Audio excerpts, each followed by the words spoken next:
Guys, welcome back to my channel. আশা করি তোমরা সবাই খুব ভালো আছো আর আমিও খুব ভালো আছি। তো আজকে যাব একটা বার্থডে পার্টিতে। তো বার্থডে পার্টিতে যাওয়ার জন্য আমি রেডি হয়ে গিয়েছি আর এখন দেখব আমার মা রেডি হয়েছে কিনা। তো চলো দেখা যাক মা কত দূর রেডি হলো। মায়ের তো রেডি হওয়া হয় না।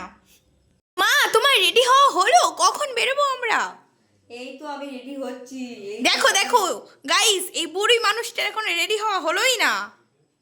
বুড়ি মানুষ? হ্যাঁ, তো নিজের মুখটা দেখেছিস? বুড়ি মানুষ, ওই চুলের কালারের মতন তো মুখটা। এখনো তো একটা ছেলে ফটাতে পারলি না কিচ্ছুতেই। তুই লোকের বুড়ি মানুষ করিস? হ্যাঁ, কি বললো? আমার কি সাজতে ইচ্ছা হয় না?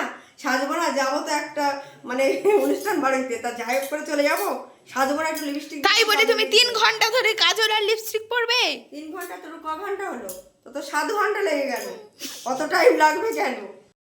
তো গাইস, আমরা চড়ুই পাখির মতো ঝগড়া করতে করতে চলে এলাম জন্মদিন বাড়িতে। আর আজকে হলো ঋষিবাবুর জন্মদিন। তো ঋষিবাবুর জন্মদিনের ফার্স্টে আমাদের যেতে অনেকটা লেট হয়েছিল, তাই কেক কাটিং আগেই হয়ে গিয়েছিল আর সব লেট হয়েছে আমার মায়ের জন্য।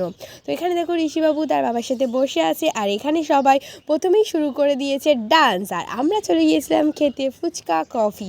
তো ফুচকা কফি খেয়ে আসার পর আমার মনে হলো যে চলো আমিও একটু ডান্স করে নিই। তাই আমরা এখানে সবাই কাউতালি করতে করতে একদম ডান্স করে নিলাম পুরো সুন্দরভাবে। আর দেখো এখানে আমি ভিডিও বানানোর জন্য ভিডিও শ্যুট করছি আর আমার মা পিছনে এসে গেল আর বলল, বিয়ে বাড়িতে তো এসেছিস না কি, জন্মদিন বাড়িতে এসেছিস? তো আমি বললাম যে আমি সাজবো না তো কি, তুমি সাজবে? নিজেকে তো একদমই বুড়িদের মতো দেখতে। তো আমার মাকে কেমন দেখতে অবশ্যই তোমরা কমেন্ট করে বলবে। তো এখানে ঋষিবাবুর ঠাম্মার ঠাম্মা আমাদের সাথে ডান্স করছিল, বলছিল আমি তোমাদের মতো ডান্স করতে পারি কি দেখি। আজ থেকে 20 বছর আগে তো আমি তোমাদের দাদুর সাথে সুন্দরভাবে ব্রেক ডান্স করতাম আর আজকে দেখি তোমাদের সাথে পারি কি না। দাদু তো আজকে নেই, তাই তোমাদের সাথেই ডান্স করি। আর আমরা এখানে সমস্ত বাংলা গানে সুন্দরভাবে ডান্স করে নিচ্ছিলাম। আর ডান্স করতে করতে গাইজ এত খিদে লেগেছিল যে কি বলবো। আমার মা তো আগেই খেতে বসে গিয়েছিল আমাকে না ডেকে, যেহেতু আমি ডান্স করছিলাম তাই। আর তারপর মা এসে বলল, আমার খাওয়া হয়ে গিয়েছে একবার, চল তোর সাথে আবার খেতে বসি। আমি বলি, হ্যাঁ এটা কি, তুমি দুবার খেতে বসবে?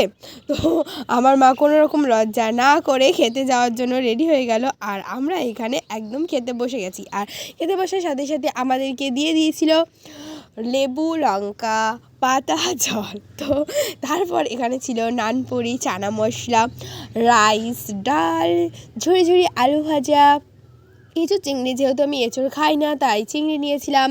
আর তারপর কাতলা মাছ ছিল, মাছের অনেক কাঁটা বাছতে হয় সেহেতু আমি মাছ নিইনি, চিকেন নিয়েছিলাম। তারপরে দই, মিষ্টি, পাঁপড়, চাটনি দিয়ে খাওয়াটা সমাপ্ত হলো। আর লাস্টে ছিল পায়েস। আর জন্মদিন বাড়ির আসল অমৃত তো হলো পায়েস। আর এখানে আমার মানে থালাটা দেখো, এত সব কিছু ভরে গিয়েছে যে আমি খেতেই পাচ্ছি না। আমার মাকে বলছি, তুমি খাবে? মা বলছে, হ্যাঁ হ্যাঁ আমি খাবো, নে আরও নে।